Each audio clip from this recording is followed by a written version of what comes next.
कन्नड पिशोर रोडवरील गौताळा अभयारण्यातील खांडी परिसरात दोन आयशर वाहनांची समोरासमोर जोरदार धडक झाली. या अपघातात दोघे जण जखमी झाले असून दोन्ही वाहनांच्या पुढील भागाचा चक्काचूर झाला आहे. पोलिसांनी दिलेल्या माहितीनुसार MS-17 BY 4008 क्रमांकाचे आयशर वाहन पिशोरकडे जात होते.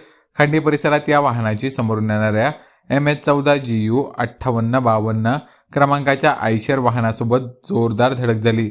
धडक एवढी भीषण होती की दोन्ही वाहनांच्या केबिनचे मोठ्या प्रमाणात नुकसान झाले.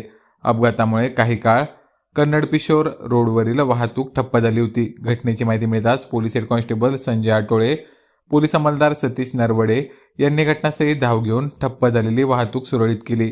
अपघातात जखमी झालेल्या व्यक्तींना दिनेश सुरळकर, भूषण राठोड, मिथुन चव्हाण, सतीश धनेधर आदींनी अपघातग्रस्त आयशर वाहनातून बाहेर काढून उपचारासाठी रुग्णालयात दाखल केले. या अपघातात वाहनांचे मोठे नुकसान झाले असून अपघात नेमका कोणत्या कारणामुळे झाला याचा तपास कन्नड शहर पोलिसांकडून सुरू आहे.